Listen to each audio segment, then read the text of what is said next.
আসসালামু আলাইকুম। জানিয়ে দিচ্ছি শিরোনামগুলো পরে বিস্তারিত। সবাইকে বলবেন কেউ যেন ভোট কেন্দ্রে না যায়, বলছে বিএনপি নেতা রিজভী। এরপর জানিয়ে দিব বান্দরবনে সেনা অভিযানে কেএনএফ সন্ত্রাসী নিহত। বান্দরবনে সেনাবাহিনীর অভিযানে সশস্ত্র গোষ্ঠী কুকিচিন ন্যাশনাল ফ্রন্টের এক সন্ত্রাসী নিহত হয়েছেন। মঙ্গলবার রোমা উপজেলা দুর্গম দার্জিলিং পাড়ায় এই অভিযান চালানো হয়। এদিকে ব্যারিস্টার সুমনের বিরুদ্ধে ব্যবস্থা নেওয়ার দাবি চুন্নুর। এদিকে শুক্রবার নয়াপল্টনে সমাবেশ করবে বিএনপি। প্রধানমন্ত্রী বলেন প্রকল্প নেওয়ার আগে জনগণের উপকার বিবেচনার নির্দেশ। সবশেষে জানিয়ে দিব বাংলাদেশ সীমান্তের কাছে 200 জান্তা বাহিনীর সেনার আত্মসমর্পণ। এতক্ষণ শুনছিলেন সংবাদ শিরোনাম, এবার বিস্তারিত। সংবাদ শোনার পাশাপাশি একটি লাইক করে দিন এবং আপনার মতামত জানাতে একদমই ভুলবেন না। সবাইকে বলবেন কেউ যেন ভোট কেন্দ্রে না যায়, বলছে বিএনপি নেতা রিজভী। উপজেলার নির্বাচনকে ঢামি ও প্রহসনের নির্বাচন আখ্যা দিয়ে ভোটারদের কেন্দ্রে না যাওয়ার আহ্বান জানিয়েছেন বিএনপির জ্যেষ্ঠ যুগ্ম মহাসচিব রুহুল কবির রিজভী। মঙ্গলবার ঢাকার বনানী এলাকায় ভোট বর্জনের লিফলেট বিতরণের সময় এই আহ্বান জানান তিনি। রিজভী বলেন, এই ভোট হচ্ছে ডামি ভোট, এই ভোট হচ্ছে প্রহসনের ভোট, এই ভোট হচ্ছে জালিয়াতির ভোট। এই ভোটে জনগণ অংশগ্রহণ করবে না। সবার প্রতি আহ্বান জানাই, সারা দেশে আপনাদের যারা আত্মীয়স্বজন ভাই বোন আছেন সবাইকে বলবেন কেউ যেন ভোট কেন্দ্রে না যায়। এই ডামি সরকারকে যেন কেউ সমর্থন না করে। বর্তমান সরকারের সমালোচনা করে রিজভী বলেন যে নির্বাচন ভোটারদের কোনো অধিকার নেই, সেটি আবার করতে যাচ্ছে ডামি নির্বাচনে প্রধানমন্ত্রী শেখ হাসিনা। তিনি আরও বলেন, সেখানে এর কারণ কি? একটাই কারণ, উপজেলা নির্বাচন, সংসদ নির্বাচনে কেবল তাদের লোকেরা কোটি কোটি টাকা লুটপাট করতে পারে।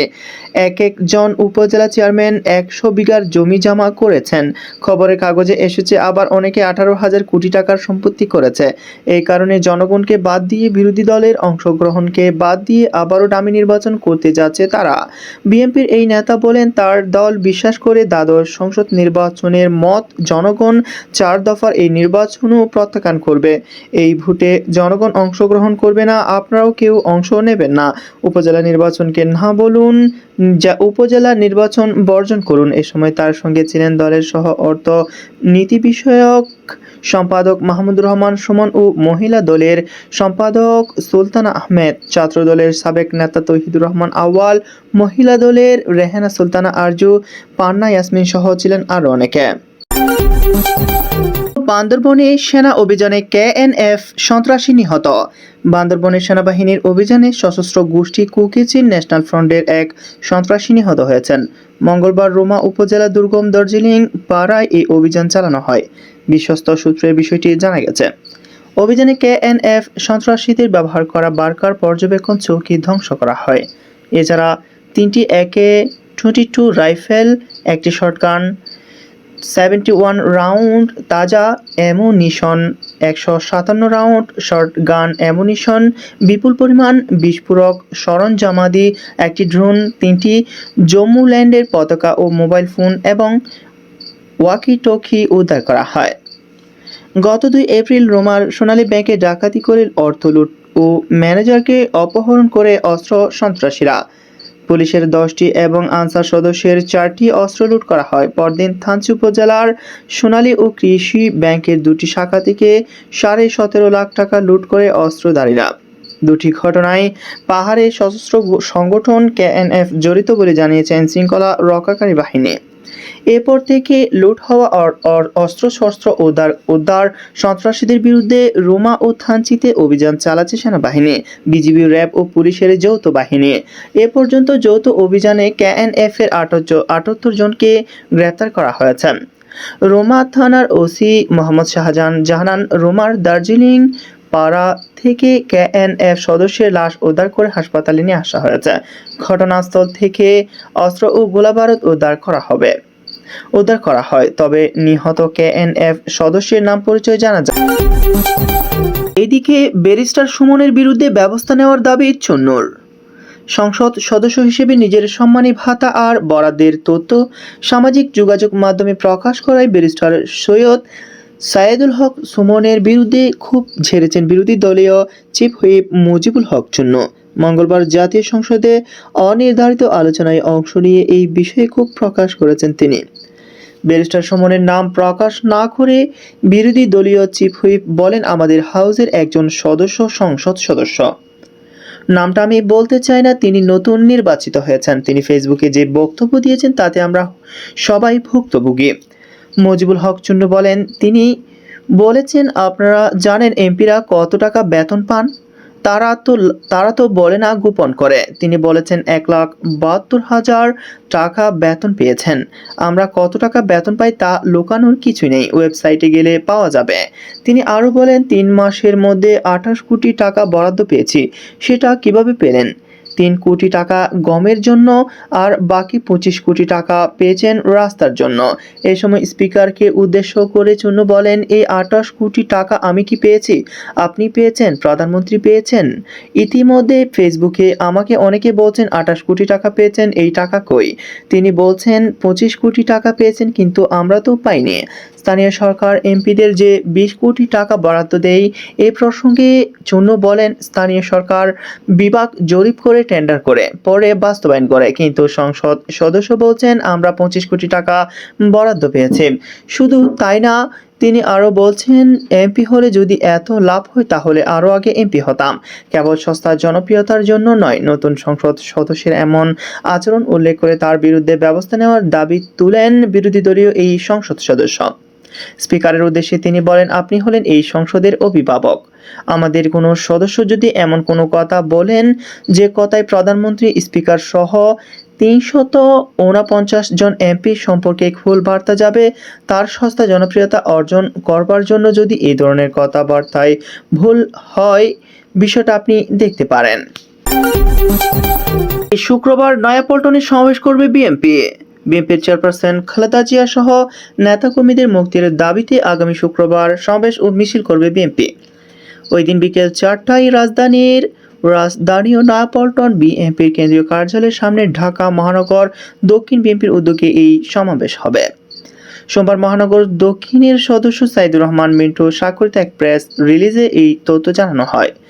বিবৃতিতে জানানো হয়, ঢাকা মহানগর দক্ষিণ বিএনপির আহ্বায়ক আব্দুল সালামের সভাপতিত্বে এক সভায় খালেদা জিয়া এবং ঢাকার মহানগর দক্ষিণ বিএনপি সিনিয়র যুগ্ম আহ্বায়ক নবিউল্লাহ নবী সহ কারাবন্দী নেতাকর্মীদের মুক্তির দাবিতে শুক্রবার সমাবেশ ও মিছিলের সিদ্ধান্ত গৃহীত হয়। এতে প্রধান অতিথি হিসেবে উপস্থিত হবেন বিএনপির স্থায়ী কমিটির সদস্য বাবু গয়েশ্বর চন্দ্র রায়।